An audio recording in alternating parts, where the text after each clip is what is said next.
Bienvenidos al podcast de USMLE Dreamers. Un paciente masculino de 64 años con cáncer de pulmón avanzado llega a emergencia con mareo, disnea, hipotensión y taquicardia.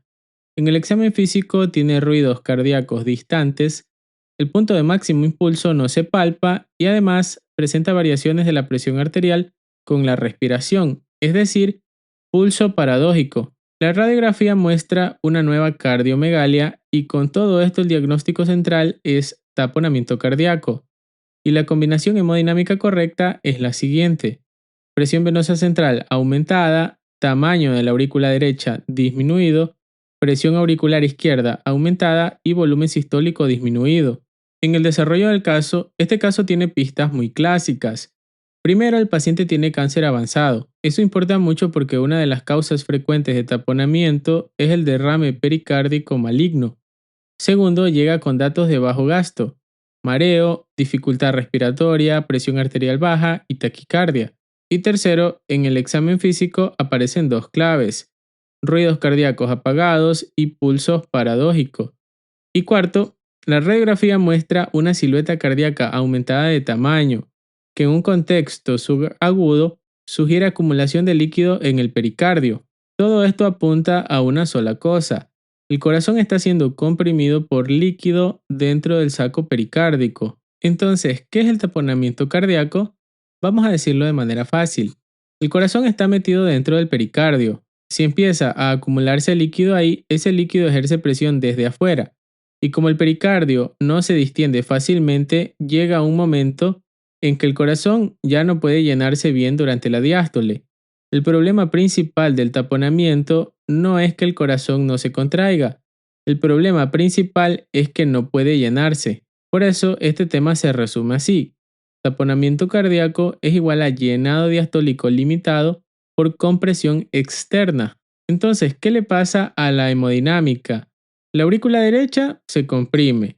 La aurícula derecha es una cavidad de baja presión. Por eso, cuando aumenta la presión dentro del pericardio, una de las primeras estructuras que colapsa o se comprime es la aurícula derecha. El resultado, el tamaño de la aurícula derecha disminuye.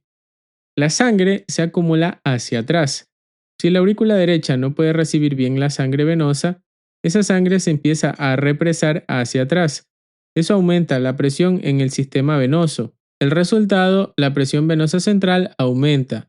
Esto explica la ingurgitación yugular en los casos clínicos. Entra menos sangre al corazón derecho y luego al izquierdo. Si el lado derecho no se llena bien, entonces bombea menos sangre a los pulmones. Y si pasa menos sangre por la circulación pulmonar, llega menos sangre al lado izquierdo. Eso hace que el ventrículo izquierdo tenga menos volumen disponible para expulsar. El resultado, el volumen sistólico disminuye. Y si baja el volumen sistólico, también cae el gasto cardíaco. Por eso el paciente está hipotenso. Entonces, ¿por qué sube la presión auricular izquierda? Esta parte confunde a muchos. Uno podría pensar: si llega menos sangre a la aurícula izquierda, entonces su presión debería bajar. Pero en taponamiento hay algo más fuerte que eso: la compresión externa por el líquido pericárdico. Esa compresión eleva la presión diastólica de todas las cavidades cardíacas. Entonces, aunque llegue menos sangre al lado izquierdo, la presión auricular izquierda aumenta por compresión externa. Este es un concepto muy importante. En taponamiento, las presiones diastólicas tienden a elevarse y a igualarse en todas las cavidades. En otras palabras, imagínate que el corazón está dentro de una bolsa rígida que empieza a llenarse de agua. Mientras más líquido se acumula, más difícil es que las cavidades se abran. Menos sangre entra, menos sangre sale y la sangre se empieza a represar hacia atrás. Por eso ves venas congestionadas, cavidades derechas comprimidas, menos volumen sistólico y shock obstructivo. El pulso paradójico significa que durante la inspiración la presión sistólica cae más de lo normal, más de 10 milímetros de mercurio. Entonces, ¿por qué pasa eso aquí? Porque durante la inspiración aumenta el retorno venoso al lado derecho, pero como el corazón está atrapado dentro de un pericardio tenso, el ventrículo derecho no tiene espacio para expandirse hacia afuera. Entonces empuja el tabique hacia el lado izquierdo y eso reduce todavía más el llenado del ventrículo izquierdo. Menos llenado izquierdo, menos volumen sistólico, hay una caída exagerada de la presión sistólica durante la inspiración. Ese es el mecanismo del pulso paradójico. En los datos clásicos que debes reconocer, este tema suele venir con hallazgos muy repetidos en examen. La tríada de Beck por hipotensión, ingurgitación yugular y ruidos cardíacos apagados. El EKG, bajo voltaje y alternancia eléctrica. El ecocardiograma, colapso de aurícula derecha, colapso de ventrículo derecho y vena cava inferior dilatada.